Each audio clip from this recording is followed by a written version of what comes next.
আসসালামু আলাইকুম। আরও একটি ট্রেডিং সেশন শেষ হলো, কিন্তু 5940-এর দেয়াল এখনও অটুট। তো এখন প্রশ্ন হচ্ছে, বায়ার্স কি এবারে রেজিস্ট্যান্স ভাঙতে পারবে নাকি মার্কেট আরও কিছুদিন কনসলিডেশনে থাকবে? চলুন চার্টে দেখে নেওয়া যাক। আজকের ভিডিওতে থাকছে ডিসিএক্সের সর্বশেষ টেকনিক্যাল আপডেট, স্মার্ট মানির সেক্টর রোটেশন, আলোচিত স্টকগুলো টেকনিক্যাল অ্যানালাইসিস এবং ভিডিওর একদম শেষে থাকছে আজকের নতুন সংযোজন, নতুন সেগমেন্ট, সেটা হচ্ছে আমার টেকনিক্যাল ওয়াচ লিস্ট, যেখানে এমন কিছু স্টক শেয়ার করব যেগুলো নির্দিষ্ট টেকনিক্যাল সেট আপ নিশ্চিত করলে পরবর্তী মুভের সম্ভাবনা তৈরি হতে পারে। তো চলুন শুরু করি আজকের মার্কেট ড্যাশবোর্ড দিয়ে। আজও overall market trend bullish recovery অবস্থায় রয়েছে। মার্কেট ব্রেথ এখনও স্ট্রং এবং লিকুইডিটিও স্ট্রং আমরা দেখতে পাচ্ছি, যা বাজারে অ্যাক্টিভ মানি ফ্লোয়ের উপস্থিতি নির্দেশ করছে। আর আজকে স্মার্ট মানির অংশগ্রহণ আমরা সবচেয়ে বেশি ছিল, আমরা দেখেছি mutual fund, textile, engineering, insurance এবং ফিনান্সিয়াল ইনস্টিটিউশন সেক্টরে। তবে রিস্ক লেভেল কিন্তু এখনও মডারেট, কারণ ডিসিএক্স এখনও গুরুত্বপূর্ণ রেজিস্ট্যান্স জোনের কাছাকাছি অবস্থান করছে, যেটা আমরা বলছিলাম। তাই কনফার্ম সেট আপ ছাড়া নতুন এন্ট্রি নেওয়ার ক্ষেত্রে আমাদের কিন্তু সতর্ক থাকা উচিত। আর আজকে ডিসিএক্স 5885-তে ক্লোজ করেছে, 10 পয়েন্ট কমেছে গত দিনের তুলনায়। তবে ওভারঅল বুলিশ স্ট্রাকচার কিন্তু এখনও অক্ষুণ্ণ রয়েছে। আর আজকে টার্নওভারের দিকে তাকালে আমরা দেখতে পাচ্ছি প্রায় 1210 কোটি টাকার মতো টার্নওভার ছিল আজকে, এবং টোটাল ট্রেড ছিল 2,75,288টি, এবং ভলিউমও কিন্তু ভালো, 48.84 কোটি শেয়ার কিন্তু হাত বদল হয়েছে, এবং অ্যাডভান্সার্সে 164, ডিক্লাইনার্সে 164 এবং 59 আনচেঞ্জড অবস্থায় আজকে আমরা দেখেছি। অর্থাৎ মার্কেট ব্রেথ আজকে কিন্তু ব্যালেন্স ছিল। তাই বর্তমান বাজারে সেক্টর ও স্টক সিলেকশনই সবচেয়ে গুরুত্বপূর্ণ। তো এবার আমরা ডিসিএক্সের ডেইলি চার্টটা একটু দেখে নেই, এটা কি বলছে আমাদেরকে। গত কয়েকদিন ধরেই কিন্তু আমরা 5940-এর রেজিস্ট্যান্স জোন বাজারের জন্য সবচেয়ে গুরুত্বপূর্ণ লেভেল হিসাবে কাজ করছে, এই কথাটা বলে আসছিলাম। আজও কিন্তু সেটার আমরা দেখেছি একই লেভেল থেকে রিজেকশন ফেস করতে দেখেছি। আজকে কিন্তু গিয়েছিল, আজকের ক্যান্ডেলটা যদি ধরে বলি 5919 পর্যন্ত ক্লোজটা করেছে 5885 পয়েন্টে। তবে এখনও কিন্তু আমরা যেটা বলছিলাম ইএমএ 20 এবং ইএমএ 50-র উপরে অবস্থান করছে, যেটা পজিটিভ ওভারঅল বুলিশ স্ট্রাকচারটা এখনও অক্ষুণ্ণ থাকার ইঙ্গিত দিচ্ছে আমাদেরকে। আর বর্তমানে যেটা বলছিলাম যে 5760 থেকে 5800 লেভেলটা আমাদের জন্য একটা ইম্পর্টেন্ট সাপোর্ট, এটাকে আমরা কিন্তু গুরুত্বপূর্ণ একটা সাপোর্ট হিসেবে এটাকে আমরা এখন ওয়াচ করছি। আর অন্যদিকে 5940-এর উপরে শক্তিশালী ব্রেকআউট হলে 6000 পয়েন্টের পথ আরও উন্মুক্ত হতে পারে। তবে রেজিস্ট্যান্স থেকে সেলিং প্রেশার বাড়লে স্বল্প মেয়াদে হেলদি কনসলিডেশন অব্যাহত থাকতে পারে। যতক্ষণ পর্যন্ত গুরুত্বপূর্ণ সাপোর্ট অক্ষত থাকবে ততক্ষণ পর্যন্ত ওভারঅল ট্রেন্ড ইতিবাচক থাকবে। আর আজকের মার্কেট ক্যারেক্টার ছিল হেলদি কনসলিডেশন। রেজিস্ট্যান্সের কাছে স্বাভাবিক প্রফিট বুকিং দেখা গেলেও স্মার্ট মানি এখনও কিন্তু সিলেক্টিভ সেক্টরে সক্রিয় রয়েছে আমরা দেখতে পাচ্ছি। তাই আমি এটিকে কিন্তু ট্রেন্ড রিভার্সাল না, বরং চলমান আপ ট্রেন্ডের মধ্যকার একটি হেলদি পজ হিসেবেই দেখছি। এবার চলুন এক নজরে দেখে নেওয়া যাক আজকের সেক্টর রোটেশন, সেক্টর হেলথ এবং মার্কেট ম্যাপ। আজকে লিডিং সেক্টরগুলোর মধ্যে আমরা দেখতে পেয়েছি মিউচুয়াল ফান্ড, টেক্সটাইল, ইঞ্জিনিয়ারিং এবং ফিনান্সিয়াল ইনস্টিটিউশন শক্তিশালী অবস্থানে রয়েছে। আমরা যদি সেক্টর হেলথ চার্টের দিকে তাকাই, আমরা কিন্তু সেক্টরগুলোর রিলেটিভ স্ট্রেংথ এখনও ইতিবাচক দেখতে পাচ্ছি, যা বাজারে স্মার্ট মানি ফ্লো অব্যাহত থাকার ইঙ্গিত দিচ্ছে। অন্যদিকে আমরা যদি মার্কেট ম্যাপের দিকে চলে যাই, আমরা কিন্তু দেখতে পাচ্ছি টেক্সটাইল, মিউচুয়াল ফান্ড, ইঞ্জিনিয়ারিং এবং ফিনান্সিয়াল ইনস্টিটিউশনসের বেশিরভাগ স্টক কিন্তু সবুজ অবস্থানে থাকলেও ফার্মাসিউটিক্যাল সেক্টরে এখনও কিন্তু মিক্সড ট্রেন্ড লক্ষ্য করা যাচ্ছে। তো এবার চলুন দেখে নেওয়া যাক আজকে টপ 5 পারফর্মিং সেক্টরগুলোর টেকনিক্যাল চিত্র। প্রথমে টেক্সটাইল সেক্টর কিন্তু এখনও একটা বুলিশ অ্যাসেন্ডিং চ্যানেলের ভেতরে অবস্থান করছে, যেটা আমি গত দিনও কিন্তু এটা নিয়ে কথা বলেছি। এবং আমরা দেখতে পাচ্ছি চ্যানেলের মিড পয়েন্টটা কিন্তু এখানে সাপোর্ট হিসেবে কাজ করছে। এবং এক কথায় যদি বলি, এটার কিন্তু চ্যানেল স্ট্রাকচার এখনও অক্ষুণ্ণ রয়েছে, যেটা আপ ট্রেন্ডের ধারাবাহিকতা এখনও বজায় রেখেছে। এরপর হচ্ছে মিউচুয়াল ফান্ডও কিন্তু একটা, আমরা যদি খেয়াল করি, একটা আপ ট্রেন্ডের মধ্যে রয়েছে।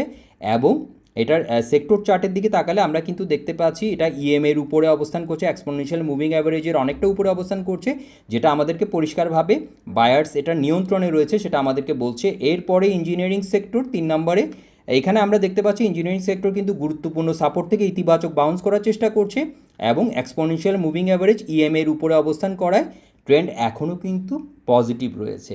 আর এরপরে রয়েছে ফিনান্সিয়াল ইনস্টিটিউশন সেক্টর, এটার দিকে তাকালে আমরা দেখতে পাচ্ছি হায়ার হাই এবং হায়ার লো তৈরি করেছে এবং ইএমের উপরে কিন্তু অবস্থান করে, বাইং ইন্টারেস্ট এখনও সক্রিয় রয়েছে আমরা এক কথায় যদি বলি। এরপরে 5 নম্বরে কিন্তু ফার্মাসিউটিক্যালস এবং কেমিক্যালস, এখানে কিন্তু আমরা একটা কনসলিডেশন ফেজে রয়েছে আমরা দেখতে পাচ্ছি। তো এখন কিন্তু পরিষ্কার ডিরেকশন নিশ্চিত করতে একটা শক্তিশালী এখান থেকে ব্রেকআউটের জন্য আমাদের অপেক্ষা করতে হবে। তো আমরা দেখে নিলাম টপ 5 সেক্টরের টেকনিক্যাল চার্ট। তো আমরা এখন চলে যাচ্ছি ভলিউম লিডার বোর্ডের দিকে। আজকের ভলিউম লিডার বোর্ডের দিকে তাকালে আমরা দেখতে পাচ্ছি ফেকদিল, মুন্নু ফ্যাব্রিক্স, আইসিবি সোনালী, কুইন সাউথ, শার্প ইন্ডাস্ট্রিজ, কেপিট্যাক, এগুলো কিন্তু ভলিউম লিডার বোর্ডে জায়গা করে নিয়েছে। তো স্ট্রাকচার বিচারে আজকে কিছু স্টক নিয়ে আমি কিছু বিশ্লেষণ আপনাদের সামনে তুলে ধরছি। প্রথম হচ্ছে ফ্যাকদিল। ফারিস নিটিংয়ের চার্টের দিকে যদি তাকাই, ডেলি চার্ট, আমরা কিন্তু দেখতে পাচ্ছি একটা ইম্পর্টেন্ট লেভেল থেকে সাপোর্ট নেওয়ার চেষ্টা করছে। এখান থেকে 26 লেভেলটা এখানে ইম্পর্টেন্ট, এটার উপর যদি অ্যাকসেপ্টেন্স ধরে রাখতে পারে সেই ক্ষেত্রে পরবর্তী একটা ইম্পর্টেন্ট লেভেল আমরা দেখতে পাচ্ছি, সেটা হচ্ছে 31 লেভেলটা আমাদের জন্য ইম্পর্টেন্ট হতে পারে। তো এখন একটা কনসলিডেশনে রয়েছে। এরপরে হচ্ছে মুন্নু ফ্যাব্রিক্স কিন্তু আমরা একটা ইম্পর্টেন্ট মিডিয়ান লাইনের উপরে আজকে কিন্তু ক্লোজ করেছে আমরা দেখতে পাচ্ছি। এখন দেখার বিষয় যে 24-এর উপর অ্যাকসেপ্টেন্স ধরে রাখতে পারে কি না। 2470 আজকে ক্লোজ করেছে, এটার উপর যদি ধরে রাখতে পারে সেক্ষেত্রে কিন্তু আমরা দেখতে পাচ্ছি 2640 থেকে 2650 লেভেলটা এরপর একটা ইম্পর্টেন্ট প্রাইস লেভেল। তো এখন দেখার বিষয় যে অ্যাকসেপ্টেন্সটা ধরে রাখতে পারছি কিনা। এরপর হচ্ছে আইসিবি সোনালী মিউচুয়াল ফান্ড, আমরা দেখতে পাচ্ছি এখানে কিন্তু একটা ফ্ল্যাগ ফরমেশন আমরা যদি একটু দেখার চেষ্টা করি, এখানে একটা ফ্ল্যাগ ফরমেশন ছিল বুলিশ ফ্ল্যাগ থেকে কিন্তু এটা ব্রেকআউট করে নতুন করে এখান থেকে আবার র্যালির একটা আমরা দেখতে পাচ্ছি। তো আমরা যদি প্যাটার্ন অনুযায়ী দেখার চেষ্টা করি সেক্ষেত্রে একটা সম্ভাব্য টার্গেট যদি দেখার চেষ্টা করি সেক্ষেত্রে কিন্তু আমরা দেখতে পাচ্ছি 860-এর কাছাকাছি একটা সম্ভাব্য টার্গেট আমাদেরকে দেখাচ্ছে।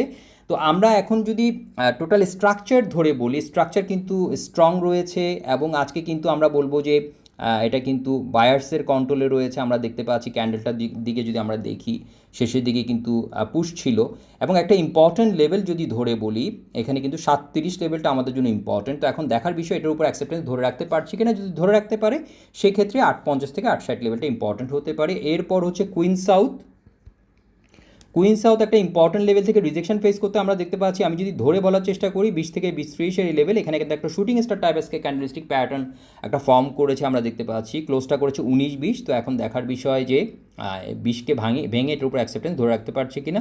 আর সাপোর্ট হিসেবে আমরা এখন ওয়াচ করার চেষ্টা করবো 1850 থেকে 1860 লেভেলটাকে আমরা এখন ওয়াচ করবো যে এটার উপর ধরে রাখতে পারছি কিনা। স্ট্রাকচার এখনও ভালো আমরা দেখতে পাচ্ছি।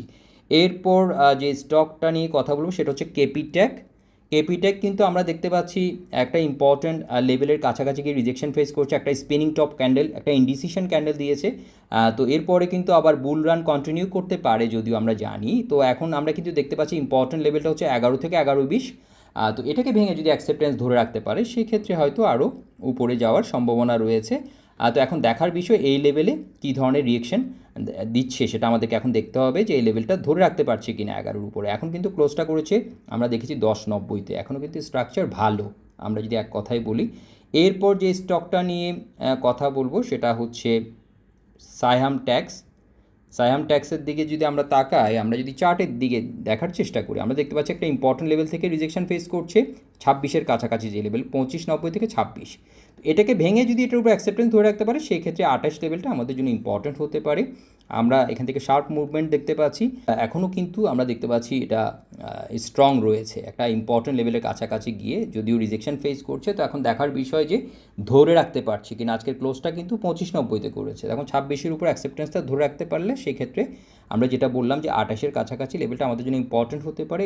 এরপর তো বিবিএসে যেটা আমরা দেখতে পাচ্ছি একটা দেখেন ওল্ড ট্রেন্ড লাইন, এখন কিন্তু নতুন একটা লাইন থেকে কিন্তু এটাকে রেসপেক্ট করছে, এখান থেকে কিন্তু আমরা সাপোর্ট নিতে দেখতে পাচ্ছি। একটা ইম্পর্টেন্ট লেভেল হিসাবে যদি বলি 1490 থেকে 15 লেভেলটা ইম্পর্টেন্ট, সেটাকে ভেঙে অ্যাকসেপ্টেন্স ধরে রেখেছে অনেকটা সময় ধরে, কিন্তু এখন রিজেকশন ফেস করছে 1640 থেকে 1650-এর যে লেভেলটা, আগের যে টপটা আমরা দেখতে পাচ্ছি 1650 1660-এর কাছাকাছি, এই লেভেলকে ভেঙে যদি অ্যাকসেপ্টেন্স ধরে রাখতে পারে সেক্ষেত্রে 1880 লেভেলটা 1850 থেকে 1880 লেভেলটা ইম্পর্টেন্ট হবে। এখনও কিন্তু স্ট্রাকচার অনেক ভালো রয়েছে। আর আজকের আলোচনার শেষ যে স্টক সেটা হচ্ছে আইপিডিসি। তো আইপিডিসি আমরা যেটা দেখতে পাচ্ছি গুরুত্বপূর্ণ একটা রেজিস্ট্যান্স জোনের কাছাকাছি গিয়ে রিজেকশন ফেস করছে। আমরা যেটা এখন যদি প্রাইস ধরে বলার চেষ্টা করি 33 টাকা 30 পয়সার কাছাকাছি রিজেকশন ফেস করছে। আজকে 32-30-এ ক্লোজ করেছে, এখানে কিন্তু একটা সাপোর্ট নেওয়ার চেষ্টা করছে ইএমএ 20 থেকে। তো এখন দেখার বিষয় এটাকে ভেঙে এটার উপর অ্যাকসেপ্টেন্স ধরে রাখতে পারছে কিনা, যদি পারে সেক্ষেত্রে আমরা প্রথম দুটো লেভেলকে এখানে আমরা কিন্তু সামনে দেখার চেষ্টা করব। একটা হচ্ছে 36 আর একটা হচ্ছে 38, ঠিক আছে? যেহেতু 36 থেকে আগে রিজেকশন ফেস করেছে, তো এটা আমাদের জন্য একটা ইম্পর্টেন্ট লেভেল হবে। তো আমরা একটা কনসলিডেশনে রয়েছে বলবো, একটা ট্রেডিং পজে রয়েছে, ঠিক আছে? স্ট্রাকচার বিচারে বলবো, এবং সব দিক থেকে এখন দেখার বিষয় যে 32-এর উপর এটা ধরে রাখতে পারছি কি না। 32কে আমরা ওয়াচ করব, এবং এইখানে যেটা বললাম 33-30-র উপরে ভেঙে সেটার উপরে অ্যাকসেপ্টেন্স ধরে রাখতে পারছি কি না, এবং 36 এবং 38 লেভেলগুলো আমাদের জন্য পরবর্তী অবজারভেশনের জন্য আমাদের জন্য ইম্পর্টেন্ট হবে।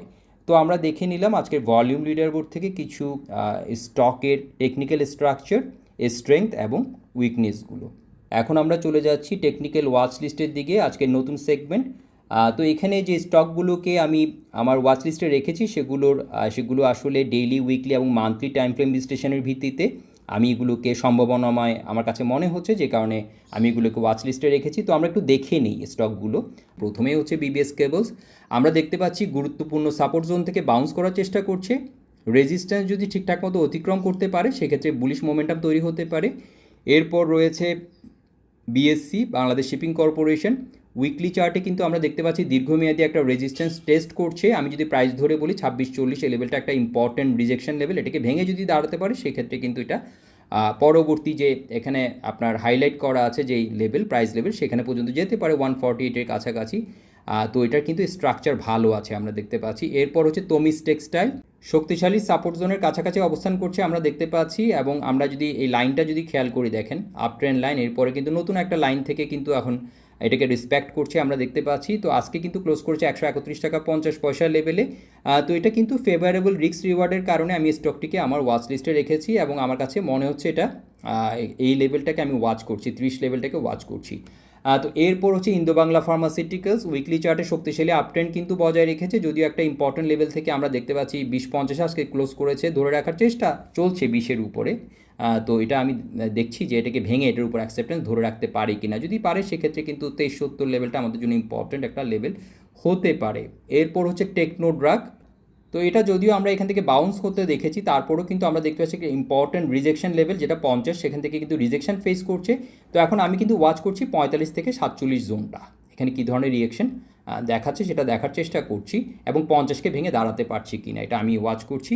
প্যারামাউন্ট টেক্সটাইলে কিন্তু মান্থলি চার্টে আমি শেয়ার করেছিলাম কাপ অ্যান্ড হ্যান্ডেল ফরমেশন, যেটা একটা আমরা যদি বলি বুলিশ রিভার্সাল স্ট্রাকচার তৈরি করতে আমরা দেখেছি, এবং কিন্তু এটা একটা ইম্পর্টেন্ট গ্যানফ্যান লেভেল থেকে রিজেকশন ফেস করতে আমরা দেখতে পাচ্ছি। এখন আমি যেটা দেখছি সেটা হচ্ছে যে 68-এর উপরে অ্যাকসেপ্টেন্স ধরে রাখতে পারছে কি না।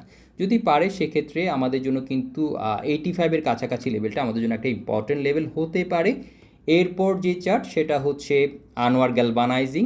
এটা কিন্তু একটা অ্যাসেন্ডিং চ্যানেলকে আমি এখানে এটা ধরে আমি ওয়াচ করার চেষ্টা করছি যে এটা 110 থেকে 11 লেভেলে কী ধরনের রিয়েকশন দেখাচ্ছে, এবং আমরা কিন্তু দেখতে পাচ্ছি এখন কিন্তু EMA 20 এবং 50-র মাঝামাঝিতে কিন্তু কনসলিডেট করছে। এটা ধরে রাখতে পারছি কিনা, ঘুরে দাঁড়াতে পারছি কিনা, এটাকে দেখার চেষ্টা করছি। এরপর হচ্ছে ওয়েস্টার্ন মেন্ট শিপইয়ার্ড, এটা একটা সিমেট্রিক্যাল কম্প্রেশন করে ব্রেকআউটের চেষ্টা ছিল, অ্যাটেম্প ছিল, বাট সফল হয়নি।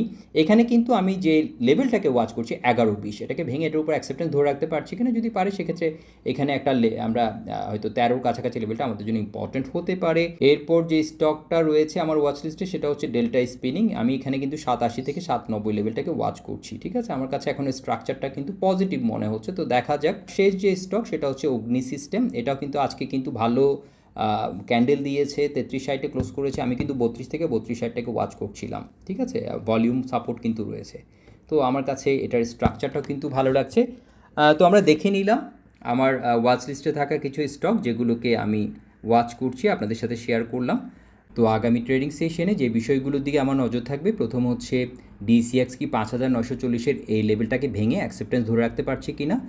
এরপর দ্বিতীয়ত হচ্ছে স্মার্ট মানি ফ্লো। আমরা যেটা দেখছি যে লিডিং সেক্টরগুলোর কথা বললাম সেগুলোর বাইরে নতুন কোনো সেক্টরে আগ্রহ দেখাচ্ছে কি না। আর তৃতীয়ত আজকে যে টেকনিক্যাল ওয়াচ লিস্ট আমি আপনাদের সাথে শেয়ার করেছি, কোন স্টকগুলো তাদের সেট আপ নিশ্চিত করছে, নতুন বুলিশ মুভের ইঙ্গিত দিচ্ছে আমাদেরকে, সেটা দেখার চেষ্টা করব। তো আমি কিন্তু আবারও বলছি, রিপিট করছি, আমাদেরকে মনে রাখতে হবে এগুলো কিন্তু শুধুমাত্র টেকনিক্যাল ওয়াচ লিস্ট, কোনো বাই বা সেল রেকমেন্ডেশন কিন্তু না। যেসব স্টক নির্ধারিত টেকনিক্যাল সেট আপ নিশ্চিত করবে সেগুলোই পরবর্তী সম্ভাব্য বুলিশ মুভের জন্য আমার নজরে থাকবে। তো সবাই ভালো থাকবেন, সবার পুঁজি সুরক্ষিত থাকুক। ধন্যবাদ সবাইকে।